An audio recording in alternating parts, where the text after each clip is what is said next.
Hey guys, so we got done with over an 800-mile road trip with the Tundra this past weekend. So guys, in this video, I want to tell you guys how the Tundra performed with 35-inch tires, fully loaded down on that long road trip. So guys, if you are new to this channel, this is my 2022 Toyota Tundra. This is an SR5 TRD off-road premium. I have the Westcott Designs 3-1 collar kit on it. I have 35-inch Nitto tires on it and Relations race wheels RR6s with a 0 offset. So let's start out with the trip. I went from Destin, Florida here all the way down to Safety Harbor, Florida, and then we were driving around that area a little bit down to St. Petersburg to Gandy Beach for our AYOTA Summer Splash event. We do this event every single year. This year, guys, we had like over 100 trucks at this event. Super cool. Had tons and tons of prizes, like over $4,000 worth of prizes that were all getting raffled off for Florida Veterans Foundations. Very, very cool foundation that we support every year. This was our second event and we are trying to go annual with it. So every single year we'll be down in that St. Pete area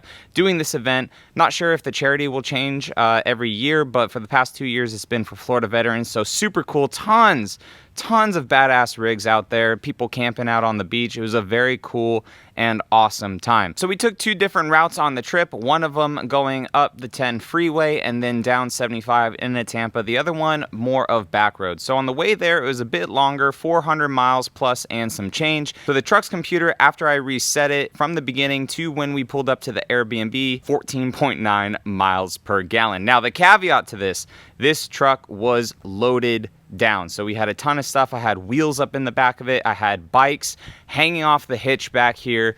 I have the decked system now installed too.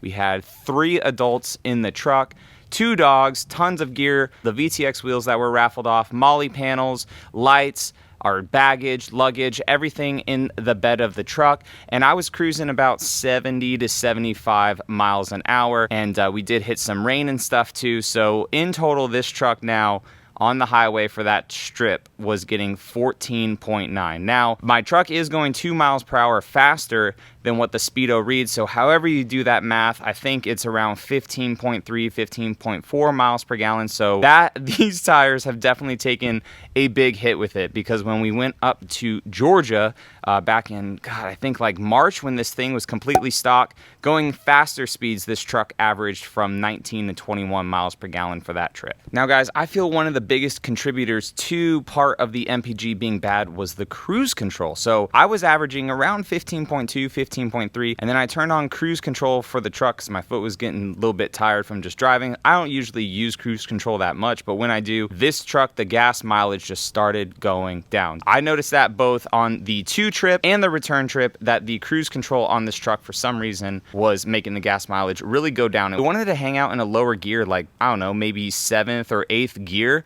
because the RPMs was around 2,000 when, if I was taking over the vehicle, the RPMs were around 14 to 1,500 RPM. Now coming on to the inside too, I get a ton of questions about this seat comfort. Hey John, how are these seats for a long time? So the first drive was about 6.5 hours and the second drive was a little under 6 hours. So the seats held up fine. I mean, as comfortable as you can be sitting somewhere for 6 hours. We got out of the truck probably every 2 hours or so, just stretch out, walk around, but I did not feel uncomfortable in the seats. The only part in the seat that I started to kind of feel a little bit is like there's a bar back up in here, but I started to feel that a little bit just because I was moving my back around. I did turn the seat heaters on just to relieve some back pain if I did have it, but other than that, these seats hold up super fine. I asked my buddy who was sitting in that seat over there, the passenger seat, hey dude, how'd you feel with the truck for the 6 hours? He's like, it was perfectly fine. No aches or anything. I mean, you're in a truck for 6 hours, but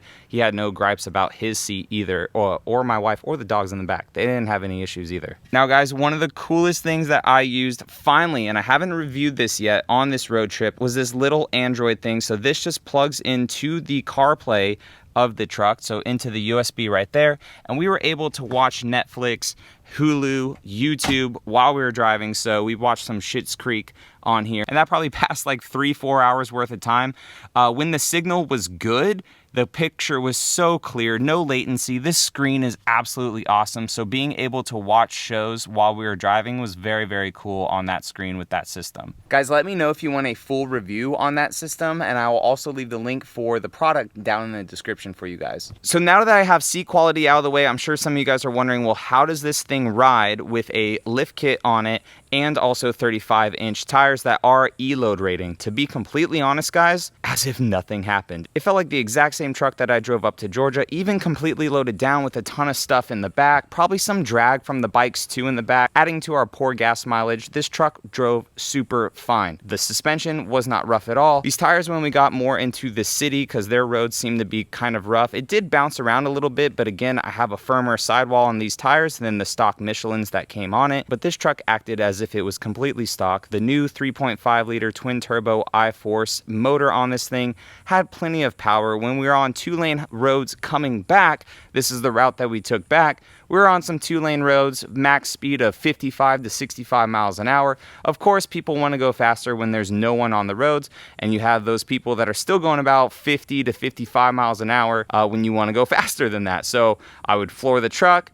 It would go up to like, I don't know, 85 miles an hour, no problem, and you pass them on the 2-lane road, get back in front of them. Plenty of power, plenty of confidence to pass someone on those 2-lane roads if they're going slow and you just want to pass them and be in front of them. Tons of power to move these 35s. I absolutely love that about this truck. The 10-speed transmission, buttery smooth on the highway. Again, with the cruise control though, the truck wanted to hang out in a lower gear to try to maintain speed, which was a little bit annoying because it did burn through some more gas. Radar cruise control worked as well with this lift kit on it. I had no issues with that at all. The truck slowed down when it needed to and sped up when it had to as well. So guys, this decked system back here was pretty cool to use. So we did have some additional payload in the back because of this and then all of our stuff, but I will have a full video on this.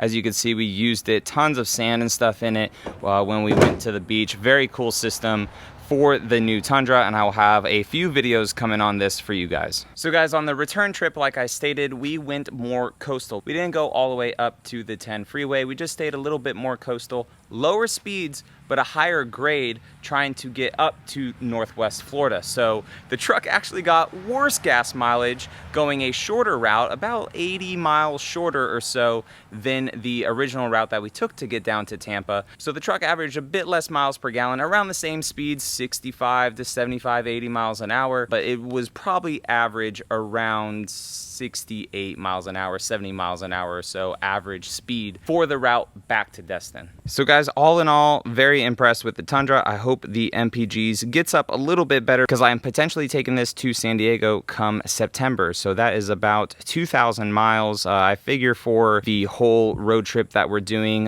going to all the stops and places and visiting people that we're going to be doing, probably around 5,000 miles in September is going to be thrown on this truck for that. So maybe our MPG will get better, hopefully into the actual 15s, potentially even 16 miles per gallon, because we won't have all that stuff over the back. The air will be able to go over the back perfectly fine.